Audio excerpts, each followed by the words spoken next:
L'actualité au Nigeria est dominée par l'adoption par le Parlement, après 15 ans d'attente, de cette loi sur l'industrie pétrolière. Ce sera le fait de la semaine. Et plusieurs autres sujets évoqués, parmi lesquels le retour de Laurent Gbagbo dans son village natal à Mama, mais aussi la condamnation de l'ancien président Jacob Zuma, ou au Gabon, également la condamnation du lieutenant Kenny Ondo et de deux de ses complices pour le coup d'État manqué de janvier 2019. Pour en parler dans Actu 7, nous avons Georges Wenceslas Simbi Aboké, directeur général du groupe médiatique Label Radio et Télévision, groupe médiatique panafricain, qui est en ligne de Dakar. Georges, bonjour. Bonjour Aziz, bonjour Robert, bonjour à tous et bon dimanche. Robert Adandé, directeur des rédactions centrales de Label Radio et Télévision. Robert, bonjour. Bonjour Aziz, bonjour Georges, bonjour à vous chers téléspectateurs et excellent dimanche à toutes et à tous. D'abord, le Nigeria et cette loi sur l'industrie pétrolière qui a été adoptée, elle va permettre d'augmenter de 3 à 5% donc les entrées de l'État, les recettes de l'État en ce qui concerne l'exploitation pétrolière, une loi adoptée après 15 ans d'attente. Le Nigeria, premier producteur de pétrole d'Afrique avec 1,9 million de barils exportés chaque jour, dispose d'un secteur pétrolier qui a la réputation d'être corrompu et par conséquent peu productif, avec des infrastructures vétustes après 60 ans d'exploitation. Malgré ses énormes réserves, ce pays de 210 millions d'habitants attire très peu d'investissements.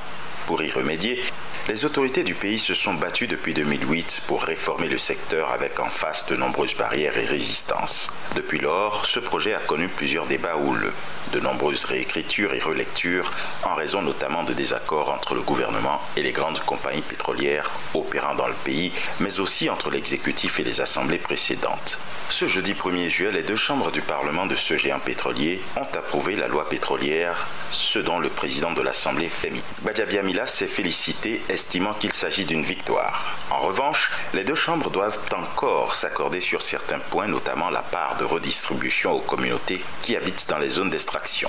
De manière générale, cette loi ambitionne de donner un cadre légal et fiscal à l'industrie du gaz et du pétrole nigérian, avec des changements qui s'opèrent autour de 3 axes principaux. Une fiscalité plus encadrée, une meilleure redistribution des richesses et la transformation de la Nigeria National Petroleum Commission en société commerciale.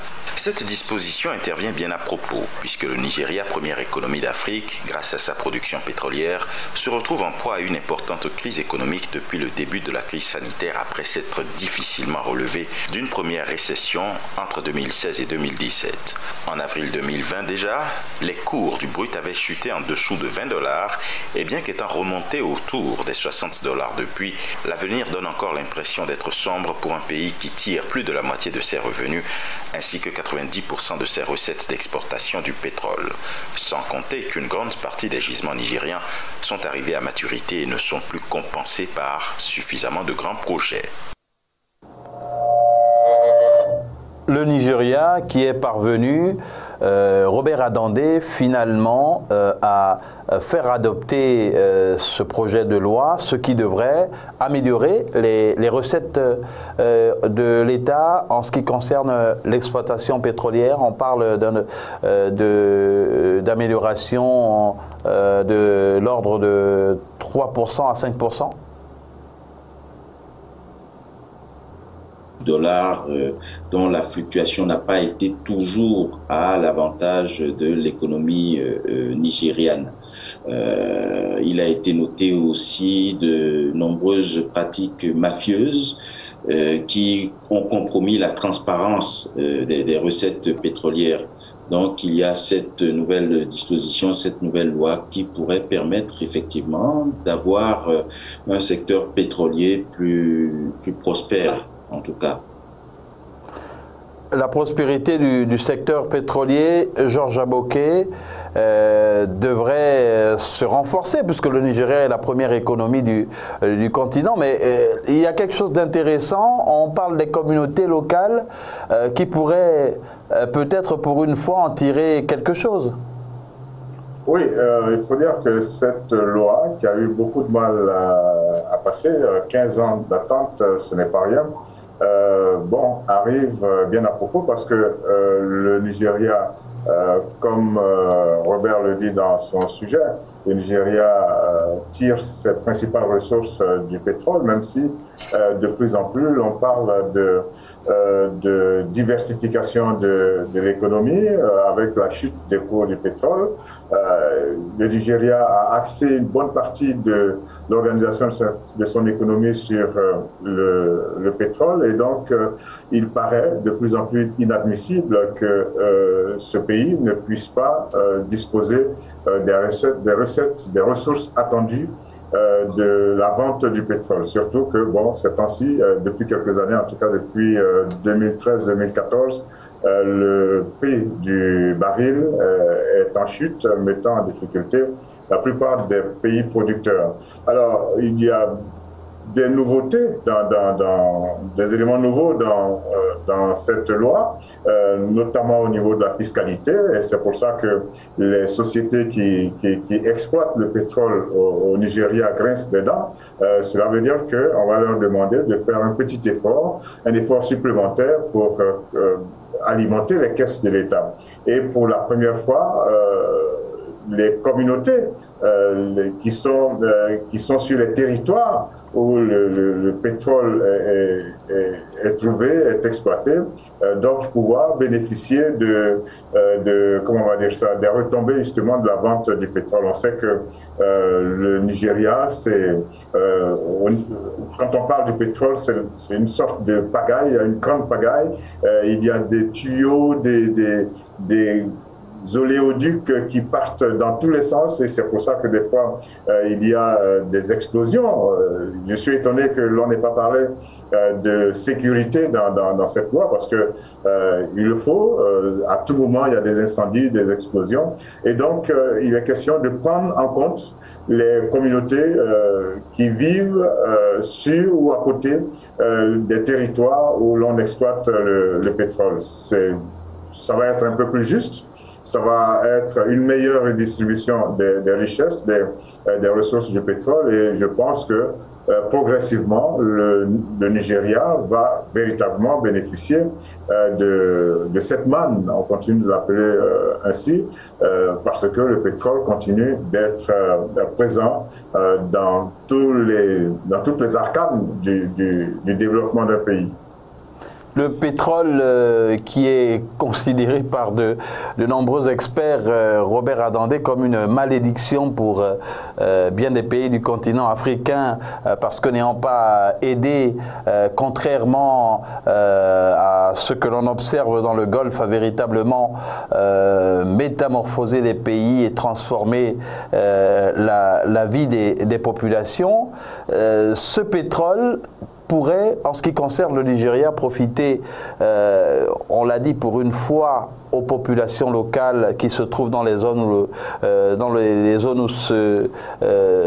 cet or noir est extrait, mais à quelles conditions? Vous avez évoqué une forte corruption dans le secteur, une corruption qui est peut-être entretenue. Oui, évidemment. Évidemment, comme on dit, s'il y a corruption, c'est qu'il y a corrompu d'une part et corrupteur de l'autre. Donc, c'est tout un système qui a été mis en place et qui devra, à défaut d'être démantelé, en tout cas révisé pour une meilleure redistribution. Bon, toujours est-il que ce nouveau texte encadre davantage le système fiscal auquel sont soumises les compagnies opérant au Nigeria. Maintenant, il y a un petit bémol, c'est qu'il est dit que cette loi ne s'appliquera automatiquement qu'aux nouvelles licences accordées. Qu'en est-il des précédentes licences? Est-ce que le mode opératoire sera le même? Point d'interrogation. Il faut aussi rappeler qu'il y a, en ce qui concerne la quote-part dédiés ou destinés aux communautés locales. Il n'y a pas encore une entente totale parce que les communautés locales exigent jusqu'à 10% des ressources devant leur revenir, alors que la loi propose 2,5%. Et ça cristallise les attentions, ça déchaîne les passions et il y a même des menaces qui circulent. On a vu un ancien groupe nigérian de militants armés qui s'appelle Niger Delta Avenger qui a récemment refait surface et qui menacerait en tout cas de reprendre les armes si d'aventure il n'y avait pas une bonne entente par rapport à ce point-là. Donc, tout n'est pas gagné d'avance non plus. Tout n'est pas gagné d'avance, Georges Aboké. C'est une question de gros sous qui, finalement, pourrait faire ressurgir la grande criminalité et sinon le terrorisme dans le delta du Niger. Ah oui, on sait que cette région a été fortement secouée, je parle au passé, et pourtant ça continue, même si les choses se sont quelque peu atténuées. Et puis, donc, il va falloir faire attention. En fait, le gouvernement fédéral est en train de rechercher un équilibre, un bon équilibre entre les sociétés qui exploitent, parce qu'avant d'exploiter, il faut faire de l'exploration, tout ça c'est de l'argent, donc de l'argent est engagé pour faire de l'exploration, trouver le pétrole, ensuite investir pour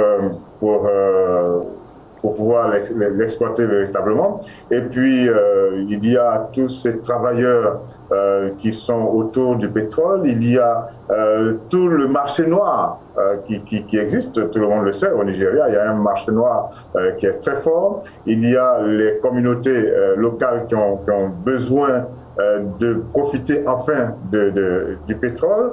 L'État également a besoin de relever quelque peu les choses pour pouvoir disposer de beaucoup plus de ressources. Donc c'est une recherche, c'est la recherche d'un équilibre qui pourrait satisfaire tout le monde. Et bon, les groupes armés qui rejaillissent, eh bien, viennent pour revendiquer justement leur part dans, comment on va dire ça, dans le partage des ressources générées par le pétrole. Il faut dire que le Nigeria, c'est un peu comme beaucoup d'autres pays africains producteurs de pétrole.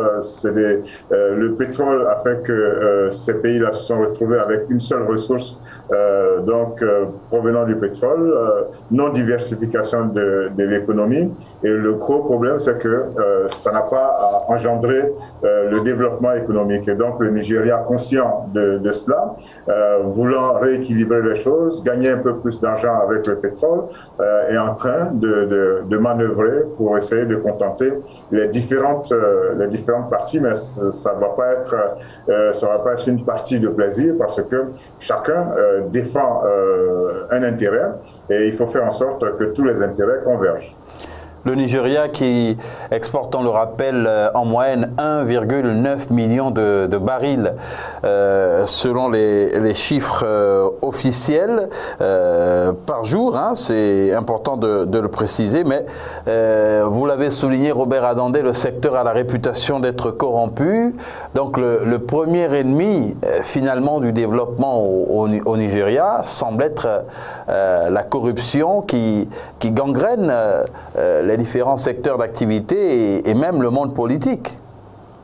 Oui, et ce n'est pas nouveau, c'est une grosse fourmilière dans laquelle les autorités du Nigeria sont en train de vouloir frapper. Maintenant, il faut pouvoir prendre la mesure des enjeux parce que ce ne sera pas si évident que ça non plus. C'est toute une grosse mafia et sachant que, pour récapituler, ce sont des changements qui s'opèrent autour de 3 principaux axes. Une fiscalité mieux encadrée, une redistribution peut-être pas plus équitable, mais meilleure en tout cas des richesses et le changement de statut de la compagnie NNPC en société commerciale. Bon, voilà les différents leviers sur lesquels l'action est faite pour le moment pour tenter d'avoir une meilleure maîtrise du secteur. Bon, on espère qu'il en sera ainsi. Georges Aboké, le Nigeria est quand même le 8e exportateur mondial de pétrole. C'est-à-dire que, mis à part l'adoption de cette loi, le pays aurait pu véritablement développer certains secteurs, notamment le secteur éducation, celui de la santé et autres, avec ce qu'il y a comme recette, ce qu'il y a eu comme recette depuis 60 ans. Une chose est sûre, hein, comment on va dire ça, les résultats sont implacables. On a vu que le pétrole, dans la plupart des pays africains, n'a pas engendré le développement économique attendu. C'est pour ça, d'ailleurs, qu'ils sont nombreux à parler de malédiction des ressources naturelles en Afrique. Vous prenez pratiquement tous les pays exportateurs, grands exportateurs de pétrole en Afrique, pratiquement aucun n'a pu faire émerger son pays. Vous prenez l'Afrique centrale, l'Angola, le Gabon, le Congo, le Tchad, et tout ça, la Guinée équatoriale, c'est seulement ces temps-ci, ces dernières années que la Guinée équatoriale est en train de faire exploser un peu un certain nombre de... Oui, mais Georges, est-ce que ce n'est pas... Pour regarder, le Nigeria, de même que tous les pays que j'ai cités, ne profitent pas vraiment des retombées du pétrole. Donc le président Buhari a décidé de faire en sorte que les choses changent. Il a décidé d'améliorer, de trouver un équilibre qui permettrait certes aux sociétés qui exploitent de continuer de gagner de l'argent, mais aussi au Nigeria lui-même, c'est-à-dire au gouvernement, mais aux collectivités locales, d'en gagner. Donc voilà, c'est un rééquilibrage des choses. On espère que cela va donner des résultats, mais on sait que ça va être très difficile. Tout à l'heure, je parlais du marché noir, je parlais du grincement des dents des sociétés, parce que là-bas, on veut gagner le maximum, parce qu'on a investi beaucoup d'argent, sans oublier tout le trafic, toute la corruption qui emballe cette affaire d'exploitation du pétrole au Nigeria. Donc, on attend de voir ce que cela va donner. Et Robert, à côté des contrats qui sont dits léonins, parce qu'il y a quand même des contrats d'exploitation qui ont été longtemps critiqués, bon, et dont on ne sait pas forcément grand-chose, si ce n'est que ces contrats sont à l'avantage des anciennes puissances coloniales et de leurs multinationales qui opèrent dans le secteur. Il y a aussi le manque d'expertise dans de nombreux pays. Il y a l'équipement qui coûte très cher, Georges l'a évoqué tantôt, et finalement c'est un secteur pour lequel les Africains ont jusqu'ici eu très peu de technicité, d'expertise. Oui, très peu de technicité, peut-être parce que ce sont des formations qui coûtent ce qu'elles coûtent, mais en principe, quand on est un pays pétrolier et qu'on est conscient des ressources, des richesses dont on dispose, il faut pouvoir aller en phase avec la formation et puis susciter des vocations dans ce secteur-là. Ça reste une tare, malheureusement, on préfère s'en tenir à des experts venus d'ailleurs, plutôt que de former, plutôt que de professionnaliser les ressources locales pour reprendre le relais. Et ça dure depuis plusieurs années, malheureusement, dans la plupart des pays pétroliers, en Afrique en tout cas. Et quand vous parlez également des équipements, ça a été relevé, des équipements qui complètement vétustes, complètement délabrés, qui existent depuis 60 ans et qui n'ont pas été renouvelés depuis lors. Donc, ce sont des difficultés qui mettent à mal les pays pétroliers qui n'arrivent pas à véritablement profiter, jouir des richesses de leur sous-sol. et capitaliser dessus pour aller plus loin, pour s'offrir de meilleures perspectives. Mais en 60 ans d'exploitation pétrolière, Georges Aboké, sur le continent, on a forcément une expertise pointue qui a pu se dégager. On a quelques pays qui ont quand même consenti à la création d'instituts de pétrole et du gaz. Il y a un institut du pétrole et du gaz à Port-Gentil, la capitale économique du Gabon, capitale pétrolière. Il y en a dans d'autres pays. Mais le problème, c'est que ces instituts qui, bien sûr, sont mis en place, s'adossent sur ces multinationales, ou bien sont financés par ces multinationales. Alors, quand vous regardez bien, si vous mettez un peu de côté peut-être un pays comme l'Algérie, bon, partout ailleurs, c'est le même problème. C'est-à-dire, ce qui se passe au niveau de la formation n'est pas étonnant.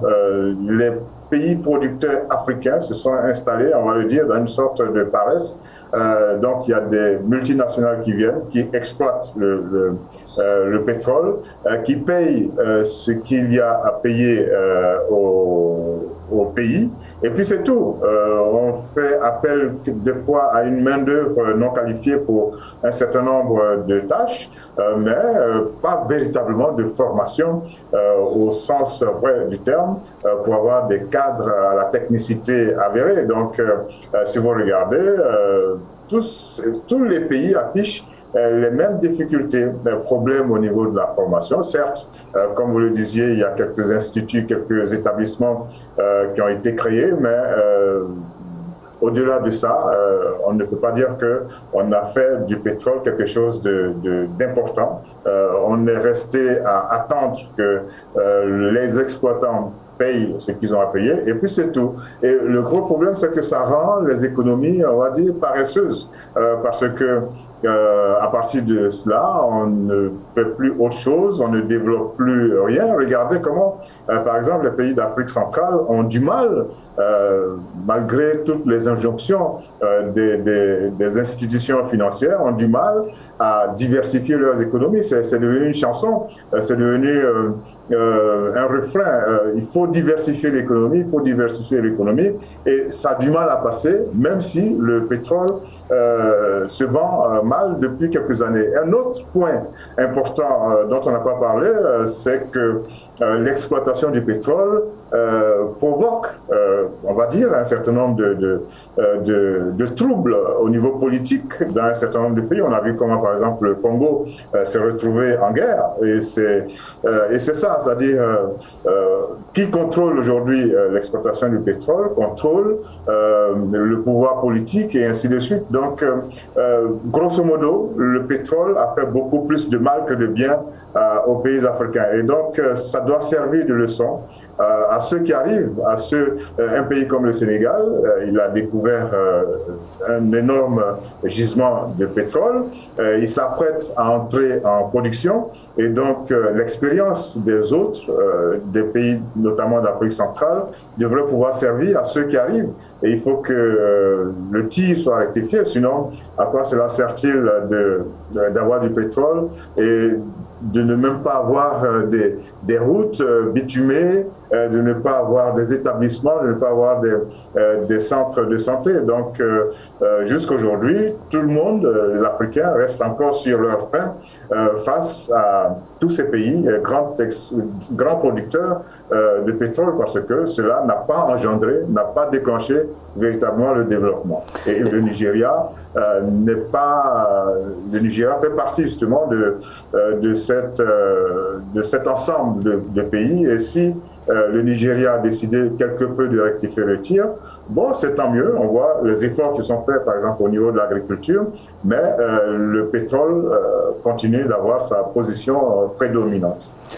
Vous avez évoqué le Sénégal, où ce dossier du pétrole avait suscité il n'y a pas longtemps de forts débats avec des soupçons le pétrole, on en parle de plus en plus au Sénégal. Oui, avec des soupçons de corruption et de malversation dans les différents contrats. On espère que ce sera à l'avantage finalement de l'État et des populations, du développement du pays. Robert Adandé, on peut espérer que, comme Georges l'évoquait tantôt, les enseignements, les échecs de certains pays qui étaient réputés être des Émirats pétroliers en Afrique servent aux nouveaux pays qui vont se lancer dans l'exploration et l'exportation de pétrole. Dans tous les cas, c'est tout le mal qu'on peut, ou tout le bien qu'on peut souhaiter à ces nouveaux pays qui entrent dans l'aventure pétrolière. Maintenant, il y a aussi un aspect qu'on n'a peut-être pas occulté parce que on s'est surtout focalisé sur la responsabilité des pays, la souveraineté des pays pétroliers, mais c'est que généralement il y a tellement d'enjeux qu'il y a aussi des mains noires étrangères qui organisent une sorte d'instabilité, qui crée les conditions pour l'enlisement de ces différents pays-là à tous les niveaux. Donc il faut pouvoir être souverain dans la gestion de cette richesse-là, de cette ressource-là. Il faut pouvoir tirer toutes les leçons, comme vous le disiez Aziz et comme Georges le disait également, de tout ce qui n'a pas marché au niveau des pays précédemment pétroliers entre griffes, et puis partir sur des bases qui permettent à cette richesse-là, donc au pétrole, d'être un véritable levier de développement pour nos États. On peut dire aussi à la suite de Robert, c'est vrai, il faut regarder ce qui n'a pas marché dans les pays africains, mais il faut regarder ce qui marche ailleurs, notamment dans les pays arabes. Comment ils ont pu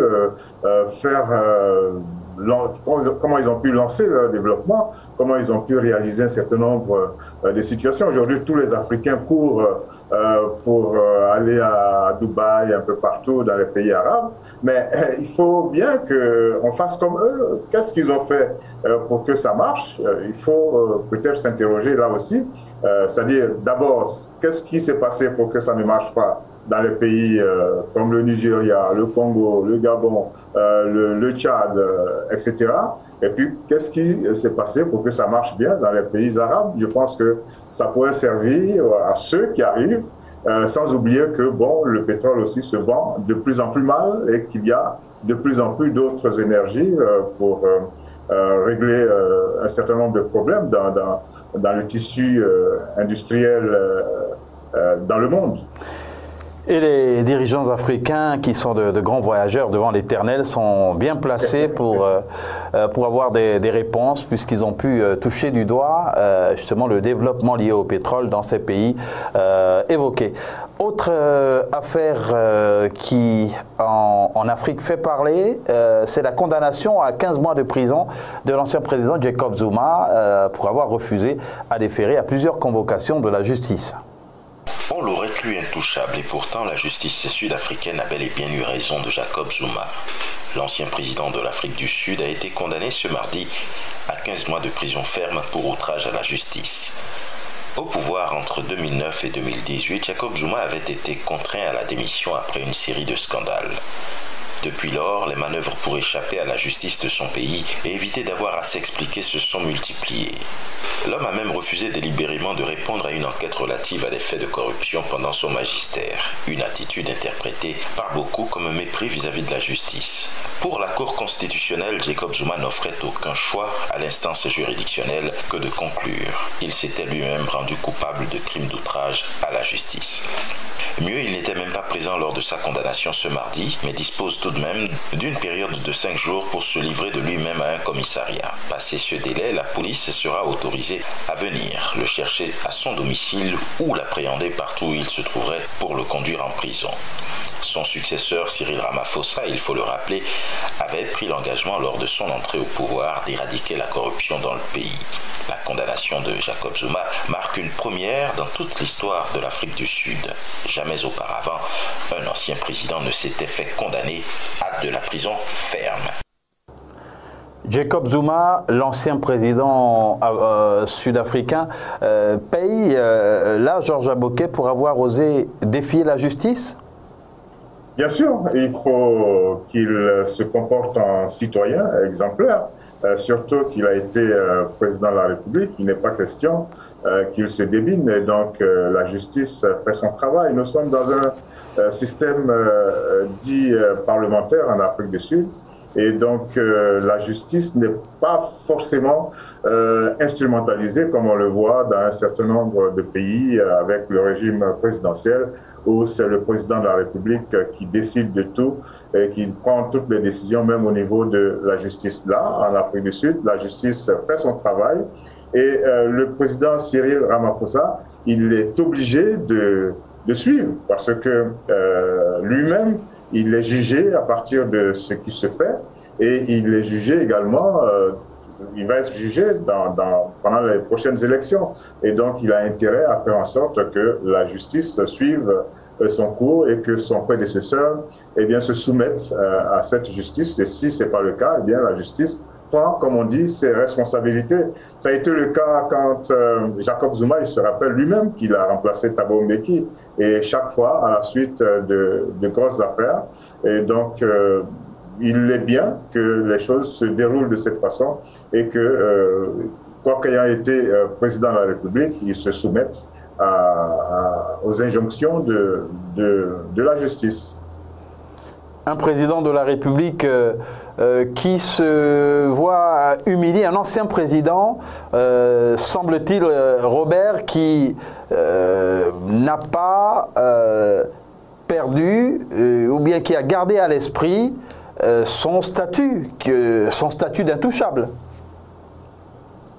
Alors, je crois qu'il y a une disposition qui est universelle, c'est que nul n'est censé ignorer la loi et nul n'est au-dessus de cette loi. Le président Jacob Zuma a été interpellé à plusieurs reprises. Il s'est inscrit dans une approche plutôt défiante vis-à-vis... Mais Jacob Zuma dit être victime d'un règlement de compte, d'une cabale. Oui, mais toujours est-il qu'à partir du moment où il est sollicité pour répondre d'un certain nombre de faits relevant de son magistère, il n'a pas à s'en soustraire. Il répond à ces différentes juridictions, apporte les éléments de contradiction qui sont les siennes, et puis laisse la justice faire son travail. Mais s'inscrire en position ou en posture de défiance vis-à-vis de la justice de son pays, c'est s'exposer à ce qui est en train, malheureusement, de lui arriver. Il a été sollicité pour témoigner dans le cadre d'enquêtes pour corruption d'État des faits relevant de son magistère et dont il est censé être comptable au premier chef puisqu'il a été chef de l'État. Donc ce qui s'est passé sous son mandat reste lié à sa responsabilité. À lui mettre la charge pour lui maintenant de démontrer qu'il n'en est pas responsable. Mais est-ce que ce n'est pas à la justice de... Georges, est-ce que ce n'est pas à la justice de prouver qu'il y a assez d'éléments contre Jacob Zuma? Et on rappelle qu'il a fait appel devant la Cour constitutionnelle à travers ses avocats. Oui, il en a le droit de faire appel, mais il ne devrait pas oublier que c'est l'ensemble d'affaires liées à la corruption. C'est cet ensemble-là qui l'a écarté du pouvoir, il ne peut pas oublier ça. Donc, il a dû subir la rigueur de la loi, puisque en Afrique du Sud, le Parlement, quand il a décidé de vous démettre, eh bien, il vous démet et il nomme un autre président. Et donc, il a été démis à cause justement de toutes ces affaires floues qui entouraient son mandat. Et donc, il ne peut pas parler de harcèlement. S'il parle de harcèlement, bon, on est aussi en même temps sur un terrain politique. Donc, il a peut-être envie de revenir en surface, mais il faut bien, pour le faire, qu'il montre patte blanche, qu'il montre qu'il n'est pas aussi englué dans ces grosses affaires, ce qui serait difficile pour lui. Donc, on a l'impression qu'il joue le temps, qu'il joue la montre, qu'il essaie de tuer le temps, de gagner du temps, mais n'empêche que la justice reste droite et essaie de faire en sorte que cette affaire tire à sa fin, parce que ça fait longtemps que l'on parle de cela, depuis qu'il a quitté le pouvoir, donc il est temps justement d'arriver à un aboutissement, mais avec les hésitations de Jacob Zuma, eh bien, la chose traîne en longueur. Et ça pourrait traîner encore un peu, puisque là, il est condamné à 15 mois pour outrage, à 15 mois de prison pour outrage à la justice. Il a fait appel, Robert, donc ça devrait être encore plus long. Oui, alors il a fait appel, il a demandé l'annulation de cette condamnation pour outrage. C'est ce qu'il a demandé dans un premier temps. Mais bon, la condamnation pour outrage, ou plutôt l'outrage à la justice, il reste un peu, qu'on le veuille ou pas, incontestable et manifeste dans le comportement qu'il a eu en refusant de se présenter à chaque fois qu'il a été sollicité. Bon, on verra bien quelle est la suite qui sera donnée à cette procédure-là. Il y a eu au Gabon un procès devant la Cour militaire spéciale qui a duré plusieurs jours. Il s'agit du procès du coup d'État manqué du 7 janvier 2019. Ce jour-là, le pays avait été paralysé et la chaîne de télévision publique avait été contrôlée par les hommes du lieutenant Kelly Ando Obiang. Il a finalement été condamné à 15 ans de prison ferme et à payer, à verser 31 millions de francs CFA d'amende en compagnie de 2 de ses complices. Il a été également radié de la garde républicaine. Les 6 gendarmes qui étaient également détenus dans cette affaire ont recouvré la liberté. Le procureur de la République, dans ses réquisitions, a demandé la prison à perpétuité pour atteinte à la sûreté de l'État à l'endroit du lieutenant Kelly Ando Obiang. La Cour a finalement déclaré Kelly Ando Obiang, les adjudants Dimitri Nzemekom et Bidima Manongo, coupables de vol, association de malfaiteurs, séquestration, atteinte à la sûreté de l'État. Ils ont été condamnés en conséquence à 15 ans de prison ferme et à 31 millions de francs CFA de dommages et intérêts. Quant aux 8 autres co-accusés, ils recouvrent la liberté ce jeudi après avoir été reconnus non coupables du crime de complicité d'atteinte à la sûreté de l'État. L'un des avocats de Kelly Ando Obiang, en l'occurrence Maître Irené Mezumba, s'est insurgé pendant les débats contre les actes de torture subis par son client dans les locaux des services de renseignement, le célèbre B2, lors de son arrestation. Appelé à dire un mot, Kelly Ando Obiang a déclaré, citation, « Monsieur le Président, je saisis cette ultime occasion qui m'est offerte pour rendre un vibrant hommage d'une part au sergent-chef Serki Djenze de la garde républicaine et à l'adjudant Simon-Pierre Ecom, 2 de ses frères d'armes abattus lors de l'assaut donné par les forces spéciales. Opération menée pour libérer la télévision et radio publique aux mains des insurgés. » D'autre part, a-t-il ajouté, je dirais que les faits qui m'ont conduit face à votre cour résultent d'une action militaire hautement patriotique et salvatrice pour les institutions et le peuple gabonais au nom duquel vous rendez justice ce jour. Fin de citation. Maître Jean-Paul Moubembe, l'un de ses avocats, a annoncé un pourvoi en cassation.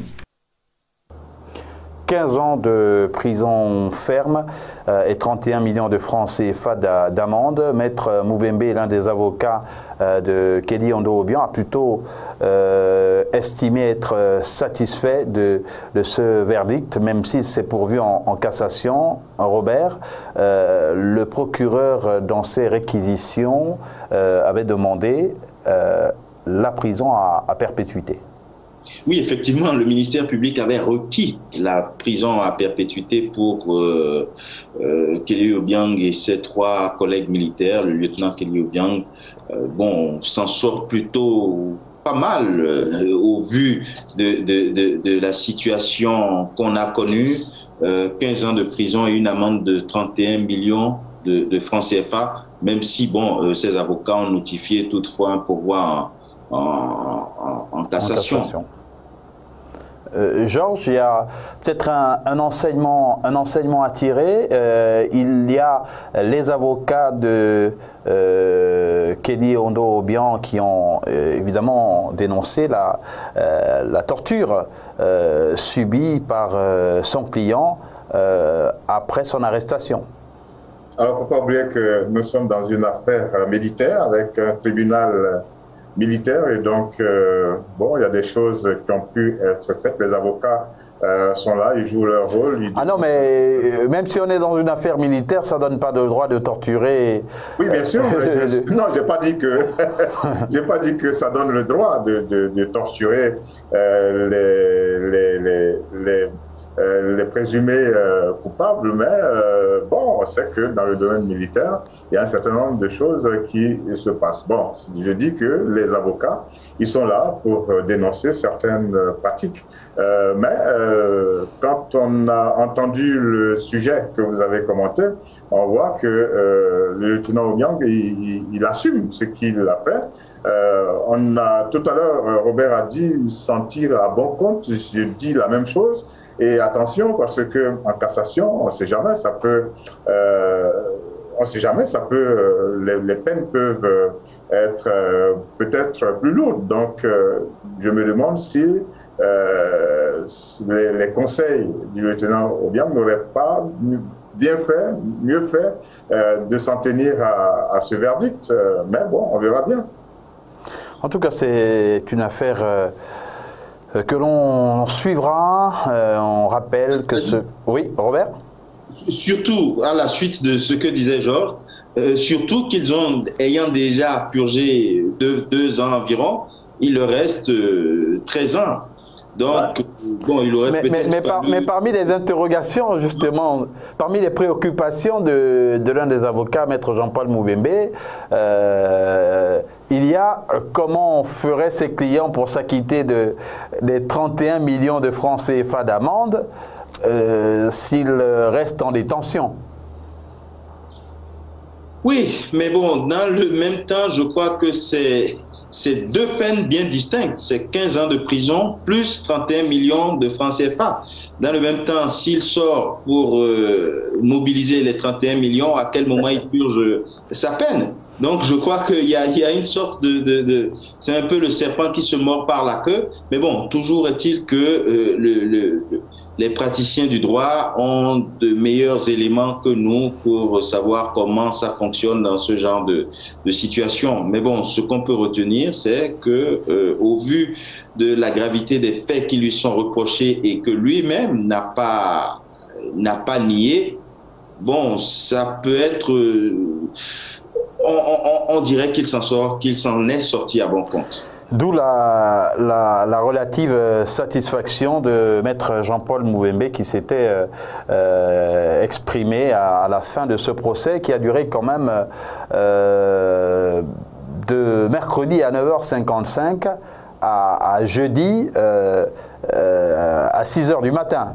C'est vrai que ça a été entrecoupé de longues pauses, mais les débats ont quand même duré toute la nuit, où certains journalistes ont fait le pied de grue pour avoir le verdict.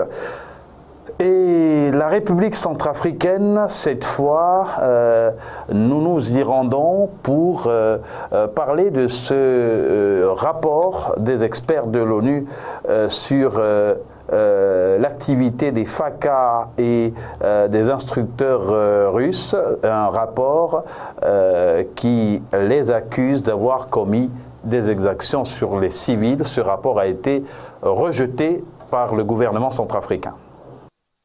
À Bangui, le rapport des experts de l'ONU ne passe pas. Les autorités centrafricaines ont tout simplement rejeté ce mercredi le rapport d'experts de l'ONU dénonçant des violences du droit international humanitaire par des militaires centrafricains et des instructeurs russes qui les appuient contre des rebelles qui tentent de renverser le président Faustin Archange Touadéra.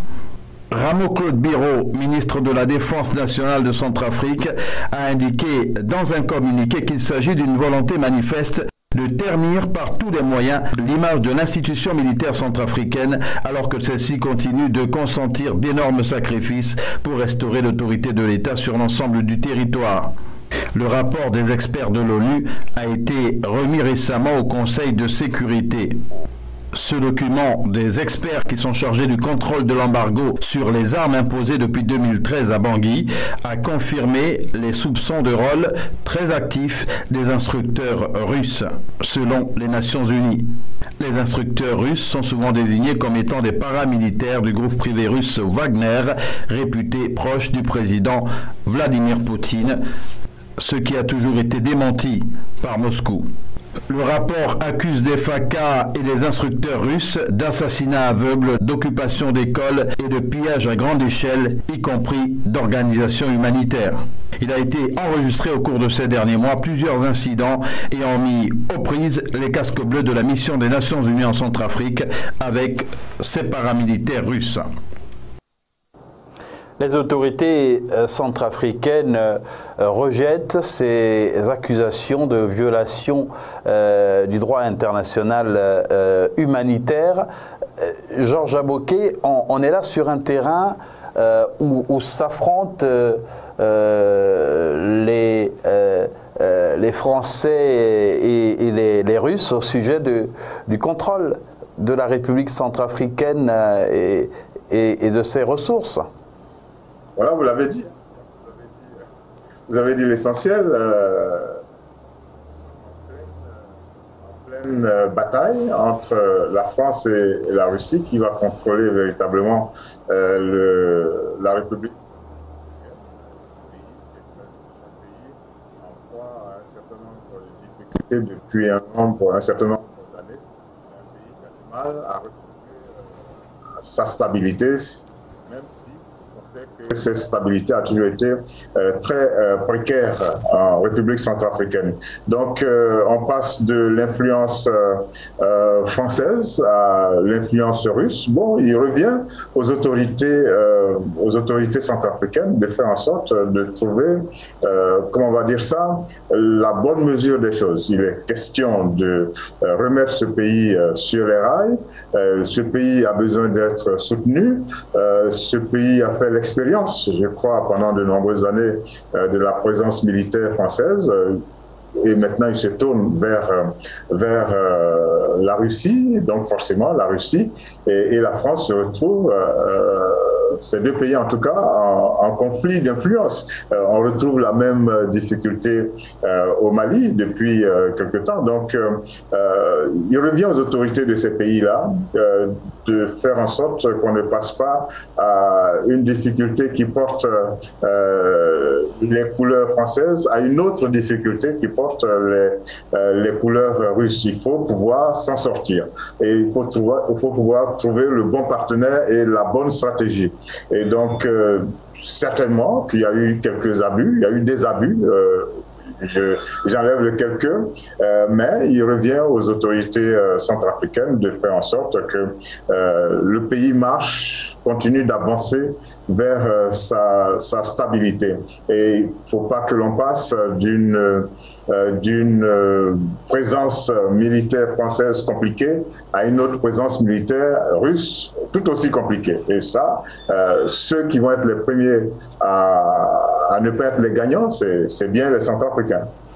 Robert Adandé, on note quand même que en ce qui concerne la population et certaines personnalités en Centrafrique, il y a plutôt une satisfaction exprimée de l'arrivée de ces instructeurs russes et les forces alliées qui ont permis de contenir les rebelles qui tente de renverser le président Faustin Archange Touadéra, mais les Français qui justement continuent d'être présents dans le pays se plaignent d'une campagne anti-française qui est menée par certaines personnalités proches du président Faustin Archange Touadéra. Bon, ça c'est en marge bien sûr de ce rapport. Oui, comme vous disiez dès le début, il y a une sorte de conflit d'intérêts entre les Français et les Russes. On parlait tout à l'heure du pétrole qui suscitait beaucoup d'appétit de la part des puissances étrangères. On se retrouve aussi dans cette configuration-là avec une Centrafrique dont le sous-sol, comme on le sait, est assez riche et les appétits sont toujours aussi vifs. Donc les Russes sont en train de jouer, sont dans une situation, dans une posture d'opération de charme en vendant leurs atouts sur le plan sécuritaire et en se positionnant de façon aussi subtile. On a les Français, eux, qui ont toujours été là, jusque-là, et qui n'entendent pas lâcher ce qui, jusqu'à un passé récent, était une sorte de précaré pour eux. C'est de bonne guerre, c'est de bonne guerre. Maintenant, le plus important, c'est que la Centrafrique puisse savoir où sont ses réels intérêts et puis avoir des partenaires qui leur offrent de meilleures garanties pour une certaine sérénité, pas des partenaires qui viendront prendre la meilleure part du gâteau et puis les laisser eux végéter dans des situations délétères. Donc c'est de ça qu'il s'agit. On espère que les autorités centrafricaines sauront, comme on dit, dissocier la bonne graine de l'ivraie, pour le bonheur des Centrafricains surtout. Alors nous sommes quasiment au terme de l'émission. Georges, un mot sur le lancement à Dakar il y a 3 jours du 27e Festival panafricain du cinéma et de la télévision.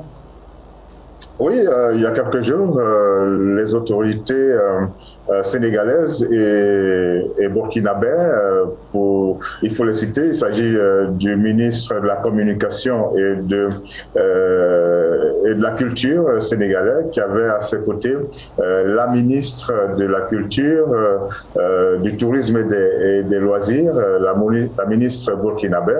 Et donc, ces deux personnalités avec juste à côté le délégué général, M. Savadogo, ont procédé au lancement du 27e FESPACO, le Festival panafricain du cinéma et de la télévision. Et donc, le Sénégal est le pays à l'honneur, le pays invité à ce festival. C'est comme ça, chaque fois que le FESPACO se tient, il y a un pays qui est invité. Et les arguments qui ont milité en faveur du choix du Sénégal, c'est une culture et des arts très dynamiques, mais c'est aussi un tourisme qui fait l'objet d'un certain nombre de productions au niveau du cinéma et de la télévision. Et donc, tout ça réuni avec en plus les liens, les bonnes relations entre les deux pays, entre les peuples des deux pays et entre les deux présidents, et bien tout ça a fait que le Sénégal a été choisi. Et donc, c'est le Sénégal qui va être l'invité d'honneur à ce FESPACO qui aura lieu en octobre prochain à Ouagadougou. Le Sénégal est invité d'honneur à ce FESPACO et on a cru reconnaître à l'image l'une des grandes figures justement du cinéma, un grand critique, Baba Diop, qui a été également le maître de nombreux hommes de radio et journalistes passés par Dakar. Et pour conclure, un mot, Robert Adandé, avant que Georges nous dise dans quel pays on se rend ce soir.